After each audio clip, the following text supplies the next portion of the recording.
예, 우리 인사합니다. 서로 눈 보고 꼭 예, 축복하죠. 예, 할렐루야 샬롬하고 할렐루야하고 샬롬 두 마디가 가장 은혜가 있는 인사 같아요. 할렐루야 샬롬하고 우리 저도 정사무엘 요즘에 아주 수고를 많이 합니다. 축복하고 하면서 기도해 주시기 바랍니다. 할렐루야 샬롬 샬롬 샬롬 샬롬 샬롬 샬롬 샬롬. 하나님 사랑합니다. 사랑합니다. 여러분 주 안에서 사랑합니다.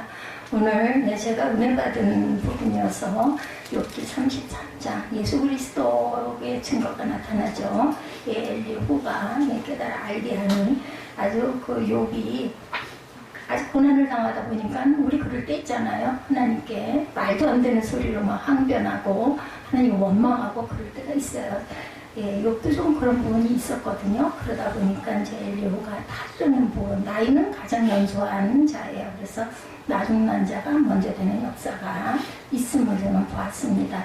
23, 4절 한번 보면 만일 일천 천사 가운데 하나가 그 사람의 중보자로 함께 있어서 그의 정당함을 보일진데 하나님이 그 사람을 불쌍히 여기사 그를 건져서 구덩이에 내려가지 않게 하라. 내가 대속물을 얻을까 하시리라 하는 제목이죠. 제가 그냥 저는 제목을 마음에 감동 오는 구절로 그냥 제목을 본문에서 제가 실수하고 잘못하면 안 되잖아요. 그렇기 때문에 그냥 본문 말씀을 그대로 잘 올립니다. 엘리후가 계속 욥에게 성령께서 자신에게 지시하신 깨달음을 주신 것에 대해서 말하죠.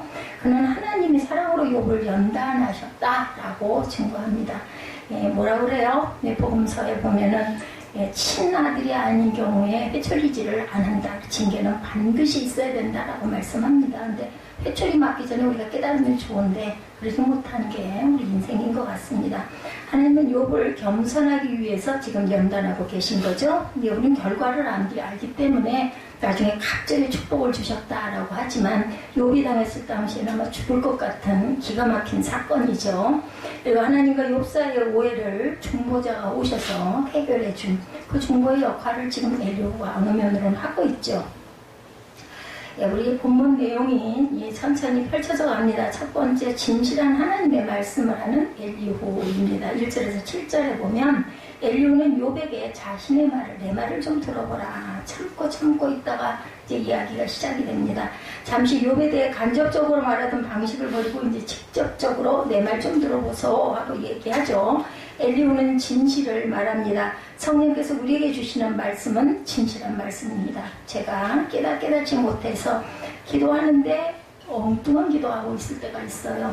본인도 몰라. 얼마나 미련하면. 그런데 보면은 그 기도가 필요하기 때문에 필요한 사람을 위해서 기도하라고. 그럴 때 우리는 즉각 순종을 합니다.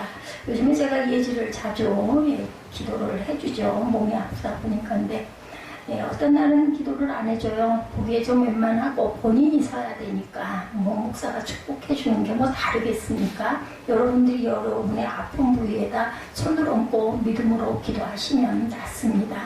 어떻게 나아요? 믿음의 분량대로. 입술로 그냥 안 하는 것보다 나으니까 한번 해보기나 하지 이게 아니라 이것도 믿음이에요. 사실 그것도 안 하시는 분들이 있으니까. 그런데 내가 몸이 아플 때 내가 문제 가운데 고난 가운데 있을 때 막 눈물이 쏟아지죠. 그러면 마음에 진실한 갈급한 마음이 됩니다. 그럴 때 본인이 본인의 문제 위에 문제가 있으면 가슴에, 머리가 아프면 머리에. 저는 그렇게 잘했었어요. 그전에 손을 얹고 예수 이름으로 선포하세요. 예수의 피로 성경에 입각해서 또 말씀 구절이 떠오르면 그 말씀 구절을 보고 읽으셔도 됩니다. 저도 잘 외우지 못하기 때문에 전하고 나도 그냥 항상 잊어버려가지고 막 찾느라고 애를 쓰는데 이제 기억이 예전만 못해요. 신학교 다닐 때만 해도 그래도 60점은 맞았거든요. 3, 40문제 쓰기가 나오죠. 구절 요절을 쓰라고 창세기 1절 1절 이렇게 나오는 걸 다 써야 됩니다. 어디 몇 장 그래서 예지 보고 제가 성경을 자꾸 좀 픽사를 하는 얘기를 그래서 합니다. 성령께서 우리에게 주신 말씀은 정말 진실한 말씀, 영도 하나님께서 알려주실 때 또 잘못된 영을 받으면 안 돼요. 그렇기 때문에 우리는 기도하면서도 그런 마음이 왔을 때 이게 성령이 주시는 것인가 아니면 거짓 영인가 하는 얼른 즉각적으로 분별을 해야 됩니다. 근데 누구의 아픔이나 누구의 고난이나 어떤 교회를 위해서나 이런 기도를 시킬 때는 그건 성령이 주시는 것이라 저는 믿고 바로 기도합니다. 엘리후는 자신이 하나님의 영으로 지음받은 자다 이렇게 얘기하죠. 엘리후는 욥과 동일한 피조물이지만 전능자의 기운으로 자신이 영감되었으므로, 특별해서가 아니라 하나님께서 내게 영을 주셨으므로, 똑같은 얘기를 제가 지금 예를 들어서 말씀을 드렸습니다. 자신의 말을 좀 주위에서 들어달라 얘기하죠. 제가 일부 예배를 예지 위주로 중심으로 데리고 계속 말씀을 하는 거는 얘가 은혜를 좀 받았으면, 이런 이제 약간 하나님이 약간 코너에다 몰아놓으셨기 때문에 귀로 말씀이 들어오실 수가 있기 때문에 그동안은 그냥 건성으로 자리만 차지하고 앉아 있었지만 지금은 본인의 아픔이 있으니까, 그래서 자꾸 아이를 예를 들어서 자꾸 얘기를 하죠. 사실은 그 공예배에서 여러 회중이 있는데 그렇게 하는 거 옳은 거 아닙니다. 그런데 상황이고 우리 인원이 많지가 않고 가족적인 부분으로 묶여있기 때문에 알면서도 예지를 지명해서 자꾸 이야기를 여러분들 이해하시기 바랍니다. 욥은 자신의 말에 이의가 있거든 나의 말에 대항해서 반론을 펼쳐봐라 이렇게 얘기를 했거든요. 욥이 앞장에서. 그는 자신 역시 욥과 조금도 다름없는 나도 엘리후의 말입니다. 연약한 피조물에 불과 저도 연약한 피조물에 하나님께서 너 이거 좀 해 라고 저한테 사역을 맡기신 거예요. 제가 특별해서가 아니라 너무 부족하기 때문에 천국을 못 가게 생겼거든요. 그래서 저를 세워놓으신 겁니다. 제가 특별하고 잘나서가 아닙니다. 인간적인 권위로 욥에게 어떤 공부나 교훈을 당연히 할 수가 없죠. 저도 마찬가지입니다. 엘리후는 욥보다 나이가 어리다고 말씀드렸죠. 엘리후는 더 위험 있는 위치에서 말하는 것이 아니고, 내가 특별해서 내가 너보다 잘나서 내가 너보다 뭐 은혜를 많이 받고 아는 게 많아서가 아니다. 그렇게 되면 뭐가 돼? 교만이 되죠. 나도 너 당신과 똑같은 피조물의 위치에 있다. 나이도 나는 더 어리다. 그는 다만 성령의 권위에 의지해 성령께서 알게 해주셨기 때문에 너에게 이것을 깨닫게 하라고 하셨기 때문에 내가 말한다 라고 오늘 말하고 있습니다.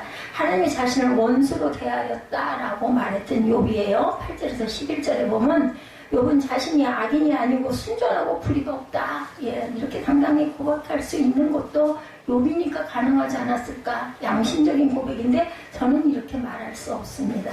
자격이 없어요. 절대로 순전하지도 않고 불의하지도 않습니다. 그리고 의롭다 칭해 주신 거지 우리의 의인은 하나도 없죠. 하나님 외에는 안 계십니다. 하나님이 자신을 원수같이 여기셔서 나에게 질풍과 고통을 줬다 이렇게 부르짖었거든요. 엘리후는 욥의 말이 부정할 수 없는 분명한 사실임을 지적합니다. 욥은 엘리후가 듣는 데서 말하였고 엘리후는 그 말을 들었어요. 그죠? 욥은 하나님이 자신에게 싸움을 시작하기 위해서 기회를 엿보고 있다 이렇게 얘기도 했습니다. 하나님은 욥을 대적으로 여기신다라고 말했어요. 근데 사실은 그게 아니에요. 연단을 통해서 믿음을 더욱더 견고하게 해주시려고 이건 네가 감당할 거다. 우리 말씀이 있죠. 감당할 만한 시험을 주신다 그랬어요. 그렇기 때문에 감당할 분량이 아닐 때는 주시지도 않습니다. 그래서 어떤 일이 일어나면 이거 정도는 네가 넘어설 수 있지 한번 감당해봐 하고 주시죠. 싫죠. 고난은 누구도 원하지를 않습니다. 근데 그거를 빨리 깨달아야 돼요. 누군가가 제가 간증해서 말씀을 새벽 예배 때 간증해서 말씀을 드린 것 같은데 너무 어려움을 주셔가지고 그걸 놓고 너무 하나님께 막 기도하면서 마음의 분을 막 토해냈어요. 막 토해내고 욥기를 제가 우리 에스더 선생님한테 얘기했던 것 같아요. 금요철야 때인가 그러지 않았나요? 욥기를 12번 읽고 그때부터 하나님께 감사하게 됐다 그렇더라고요. 저는 욥기를 12번씩 읽지도 않았는데도 지금도 이 욥기 이제 막 끝났죠. 한번 쭉 그냥 훑고 왔는데도 와요. 감사하지 않을 것이 아무것도 없다라는 생각이 들더라고요. 고난을 주실 때는 우리는 때로 하나님께 원망할 때가 있습니다. 하나님 나 이거 정말 싫습니다. 난 죽어도 이거 안 할랍니다. 이거 감당하기 싫습니다. 이럴 때 있어요. 욥은 또 오죽이나 있겠습니까? 자신에게 환난을 주신 하나님이 나를 원수처럼 여긴다. 이렇게 불평을 했다는 거죠. 엘리후는 욥이 자신의 의의를 주장하다 하나님을 불의한 분으로 여긴다. 그건 절대로 아니다. 라고 말하는 거죠. 하나님은 사람보다 크신 분이십니다. 아멘. 12절에서 14절에 보면 엘리후는 욥의 말에 문제가 있다라고 얘기하죠. 읽었지만 우리 한 번 더 볼까요? 내가 그대에게 대답하리라. 이 말에 그대가 의롭지 못하니 하나님은 사람보다 크시리라. 하나님께서 사람의 말에 대답하지 아니하신다 하여 어찌 하나님과 논쟁하겠느냐. 그렇죠. 하나님 뜻이 있으신 거죠. 14절에 하나님은 한 번 말씀하시고 다시 말씀하시되 사람은 관심이 없다. 내가 이렇게 얘기하는데도 너희들이 관심이 없구나, 이 뜻입니다. 하나님은 욥이 알지 못하는 크신 섭리를 분명히 가지고 계시고 이걸 믿어야 되죠. 하나님의 판단과 지식은 기뻐서 측량할 수가 없다. 여러분들 자라온 환경에서 이제 한 40대쯤 되셨잖아요. 여기 계신 분들이 우리 사무엘 빼놓고는 다 40대이신 것 같아요. 그런데요, 한번 지나간 날을 이렇게 한번 좀 보세요. 파노라마 같이 이렇게 펼쳐져 오는 어린 날부터 시작해서 있는데 이 자리 앞으로는 모른다 할지라도 보시면요, 그림이 그려져요. 그림이. 근데 저는 이 나이쯤 되니까 정말로 그림이 그려지더라고요. 내가 어떻게 자랐고 어떻게 믿음 생활을 했고 그동안 가장 귀한 건 뭐였고 은혜가 어디 있는지 그걸 깨달으면은 지금 제가 가장 힘든 때예요. 어떻게 보면 어떤 면으로 보면. 근데 솔직히 너 그때로 돌아갈래? 하면 아닙니다 라고 말이 나옵니다. 이게 너무나 감사하고 제가 보면 이렇게 불편하다 하지만 지금도 이 강단이 없으면 전 서 있을 수가 없는 사람이죠. 너무나 불편하고 큰 소리를 할 때마다 이 조임이 더 심해요. 목소리가 커지면은. 그래서 일부 예배를 끝나고 나면 소리가 안 나올 정도로 그냥 목도 잠깁니다. 그런데도 열심히 토시 하나라도 빠뜨리지 않으려고 준비한 설교문을 열심히 급할 때는 막 읽어드리죠. 설명 안 해도 다 아시니까.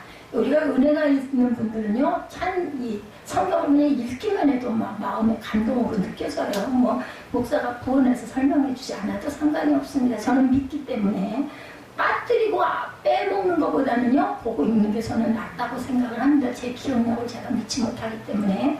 하나님이 이걸 원수같이 여긴 건 절대로 아니죠. 여러분들이 미워서 고난을 주신 건 절대 아닙니다. 뭔가 꼭 필요하기 때문에 그냥 그래서 그런 얘기들을 해요. 좀 사신 분들은 우연히 일어나는 일은 없다. 우연히 일어나는 일 없습니다.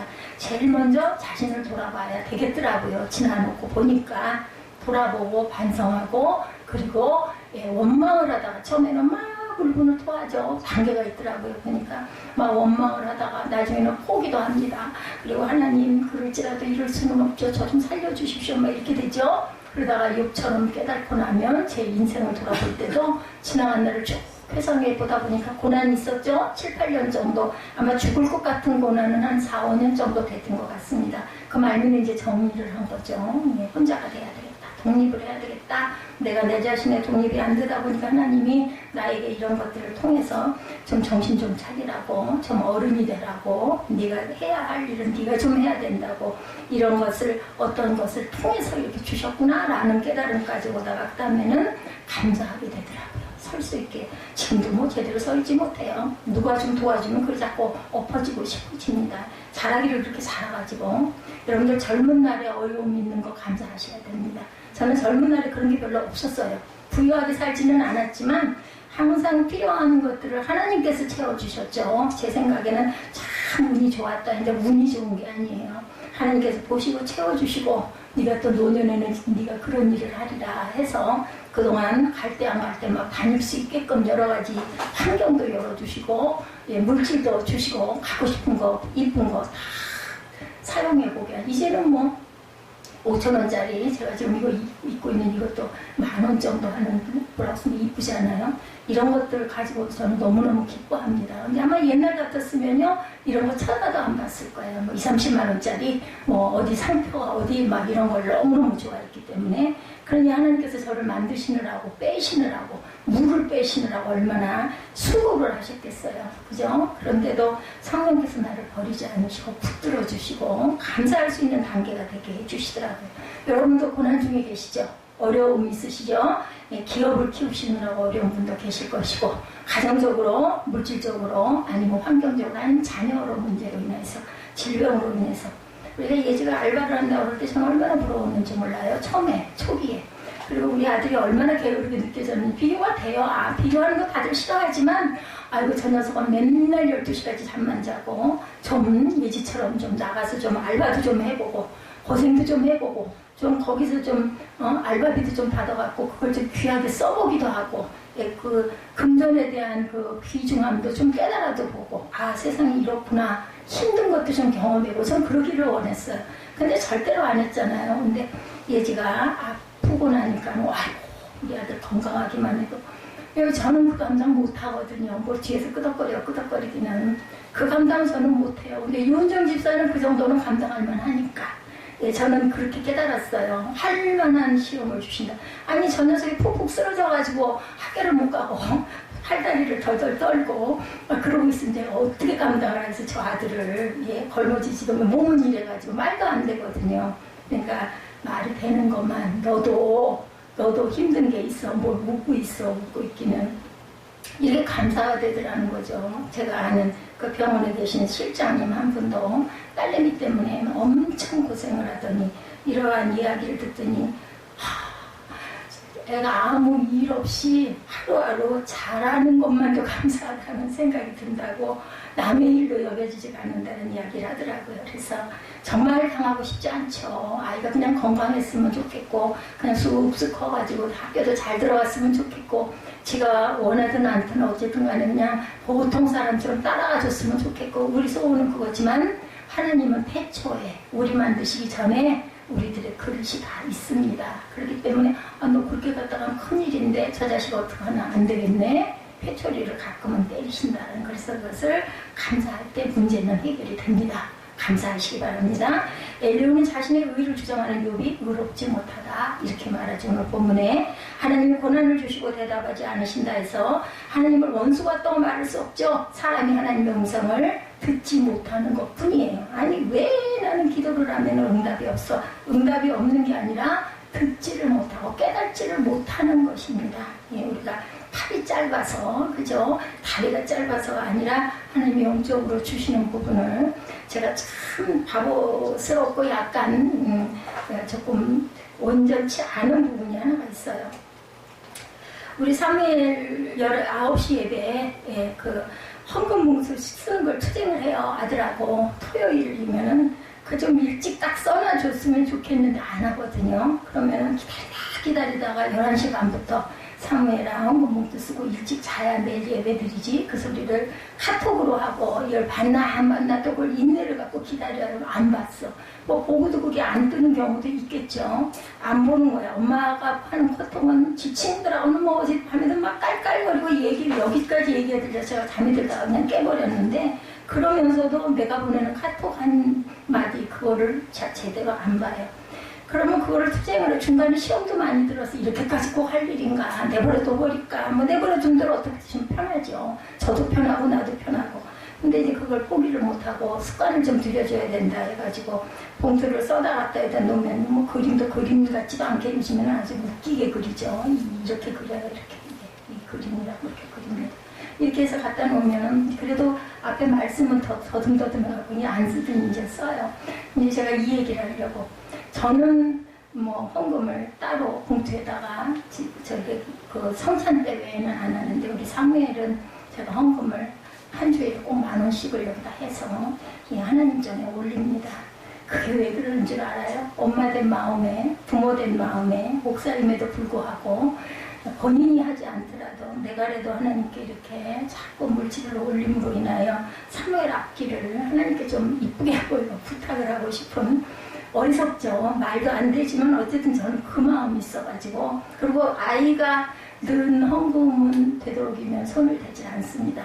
아무리 교회에 필요가 있어도 뭐 아예 헌금 들어온 부분은 그냥 꽁꽁 모아놓고 제가 그걸 헐어서 쓰지를 못해요. 지난번에 비상시에 한번 50,000원인가를 한번 헐어 쓰고 아직도 채우지를 못했는데 그걸 내가 꼭 채워놓으리라 하면서도 그렇기도 합니다. 이런 마음 중요한 게 여러분들 뭘 하겠습니까? 뭘 대단하게 하겠습니까? 하나님이 보시기에 우리가 세상에서 뭘 이루가 간들 하나님 보시기에 뭐가 다르겠어요? 그죠? 뭐 1,000명, 2,000명 목회를 하는 목사나 저나 뭐 하나님이 보시기에 이렇게 다르겠어요?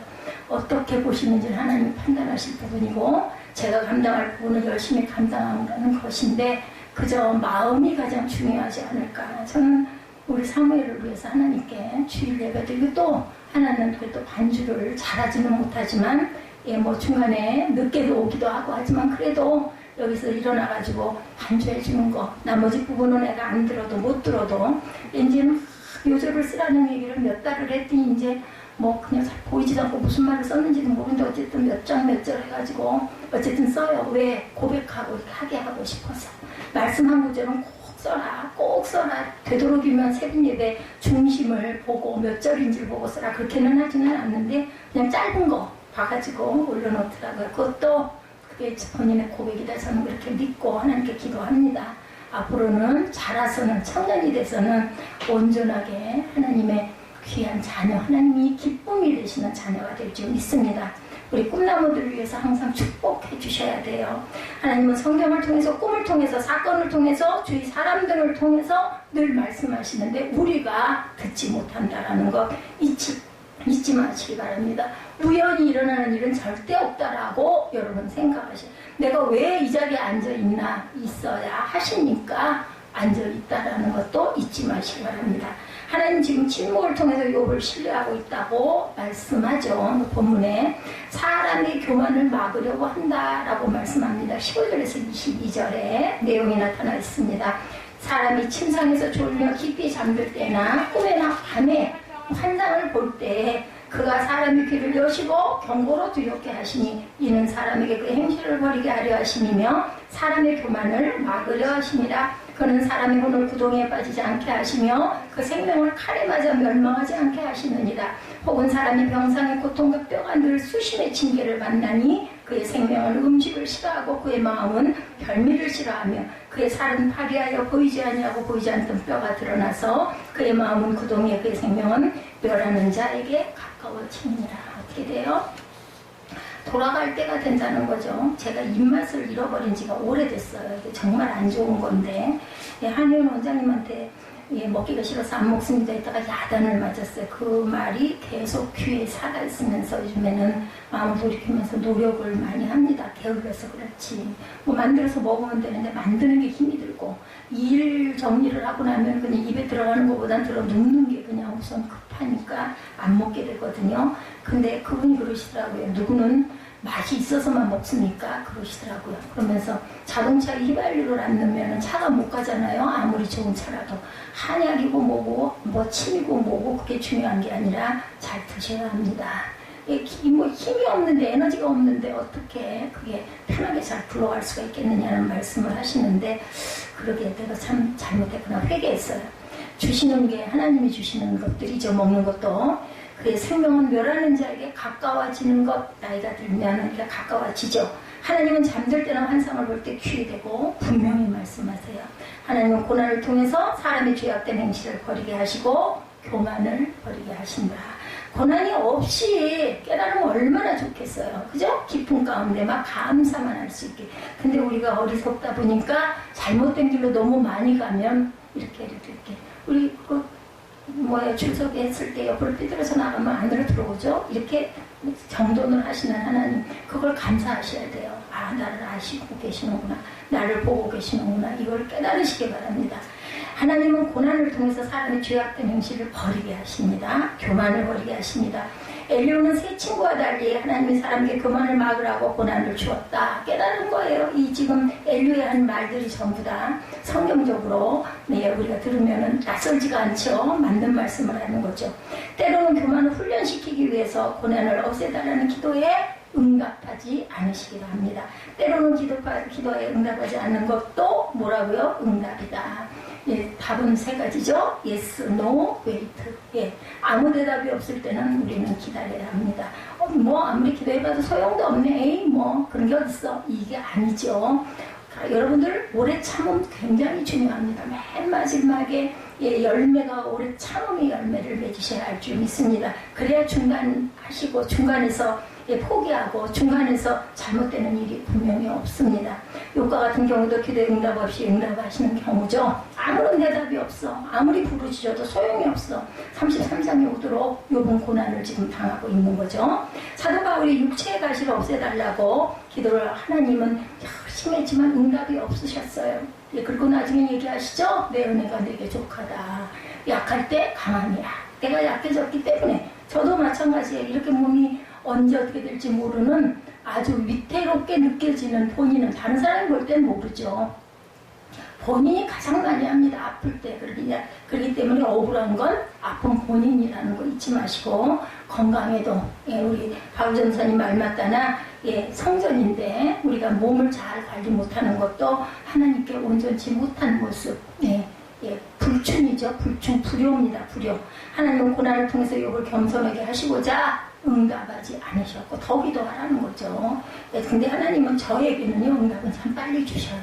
응답 빨리 주시는데 내 마음에 마땅치 않은 응답 주실 때는 하나님 저 안 할래요. 저는 이랬던 적도 있습니다. 새벽 예배. 근데 결론은 죽지 않고 살아있고 결론은 하나님이 주신 응답대로 이루어지더라는 거죠. 제가 지금까지 본 것들은 다 그대로 이루어주셨어요. 아직도 웨이트도 물론 남아있지만 언제 갈지 어젯밤에도 잠깐 생각이 들더라고요. 그거 하나 누군가 돌아가는 부분 그냥 주무셨는데 아침에 보니까 돌아가셨어요. 병원에서도 많이 나아졌다고 했는데 치료약이 없어가지고 6개월 정도밖에 길어야 6개월입니다 했던 분이 아주 좋았어요. 그래서 자녀들도 막 가가지고 결과를 보고 너무 기뻐하고 막 내일은 우리 모두 다 함께 대가족이죠. 저는 그 대가족들이 일어나는 일을 보는 걸 참 좋아합니다.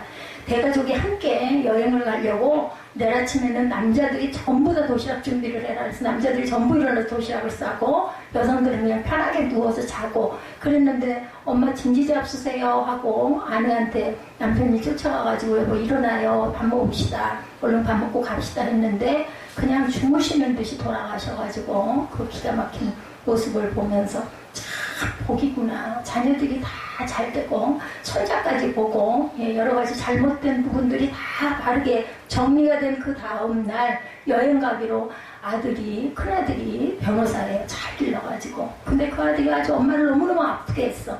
그 아들이 엄마가 돌아간다라는 걸 나중에 알고는 엄마의 코트를 예쁘게 데려다가 갖다 드려요. 아이고 그래 왜 다렸니? 그랬더니 엄마는 저를 20여 년 동안 제 와이셔츠를 다려주시고 이렇게 지금도 손수건을 다려주시지 않습니까? 제가 한번 다려봤는데 잘 다려졌는지 모르겠습니다. 빨간 코트를 엄마를 갖다 드렸는데 좋아하시면서 그거 걸어놓고는 주무셨는데 그냥 가신 거죠. 예수를 믿으셨는지는 모르겠지만 그 모습을 보면서 저도 제 마지막 모습이 어떨까 그냥 안 보여주시더라고요.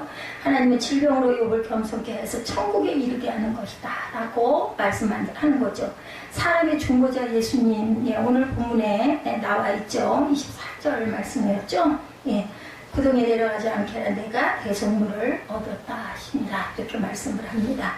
사람의 중보자 예수님이죠. 일천천사 가운데 하나가 그 사람의 중보자로 함께 있어서 그의 정당함을 보일진데 하나님이 그 사람을 불쌍히 여기사 그를 건져 구덩이에 내려가지 않게 하라. 내가 대속물을 얻었다 하시리라.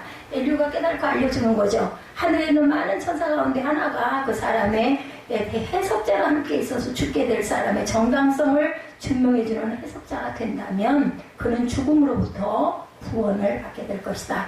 해석자는 연달의 목적으로 고난을 당하는 자들을 적극적으로 돕는 천사들입니다. 천사는 사람을 위해서 지어졌죠. 돕는 천사.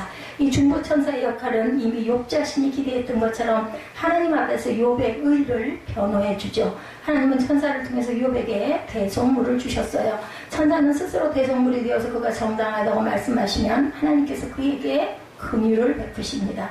하나님은 그를 구덩이에서 건져내시고 내가 대속물을 얻었다고 하시죠. 대속물을 얻은 것이 하나님께서 심판을 돌이키시는 근거가 되는 것. 우리는 누구로? 예수 그리스도의 보혈의 피로 구원함을 얻은 줄 믿습니다.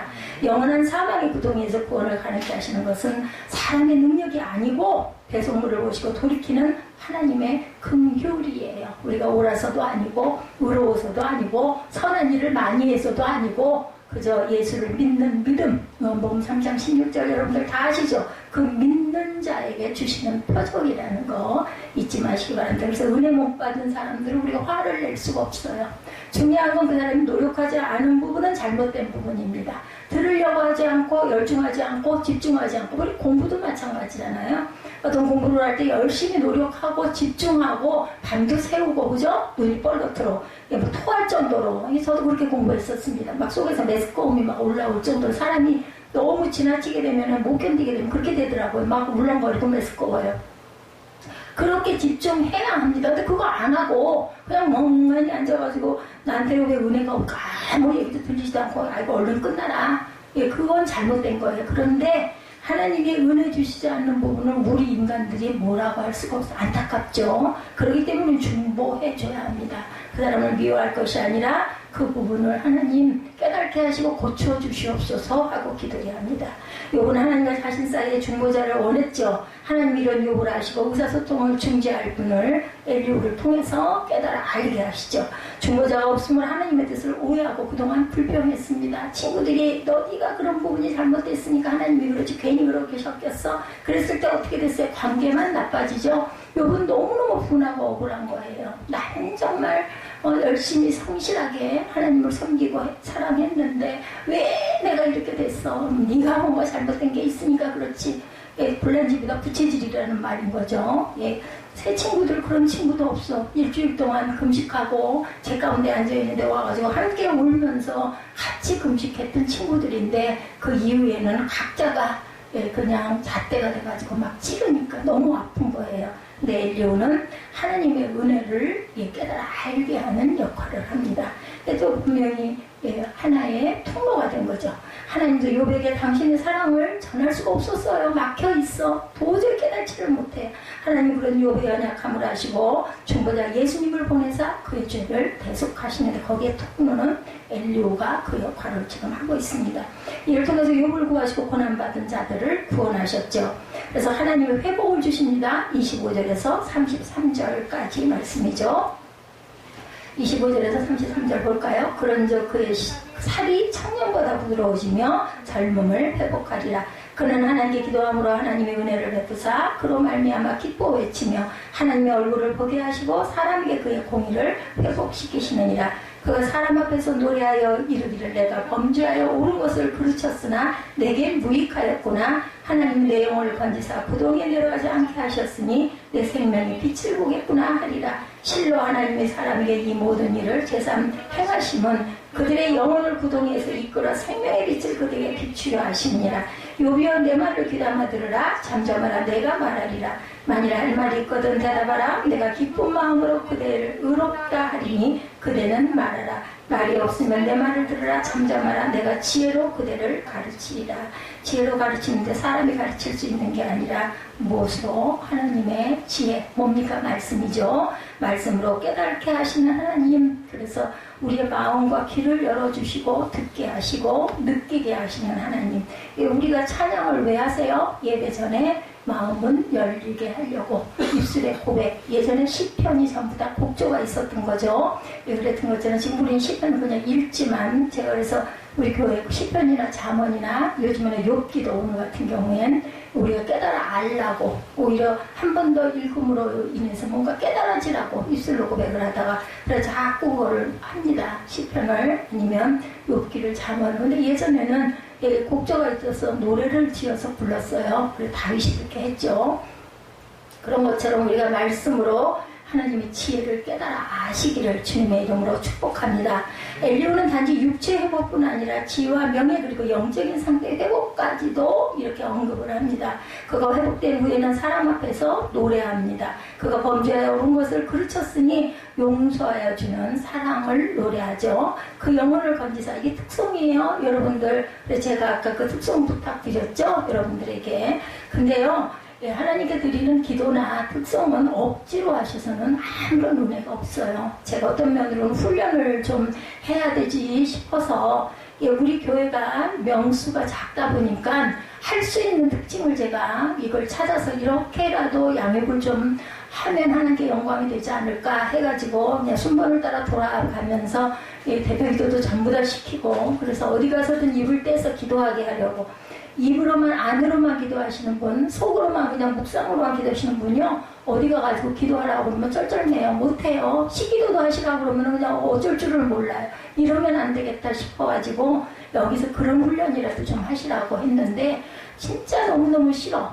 나 진짜 대표 기도하기 너무 싫은데 제가 딱 올려놓으니까 할 수 없이 기도하는 거 이런 거는 이제는 은혜가 아니다. 그래서 정말 싫다 하시는 분은 제가 그걸 빼드리기로 했습니다.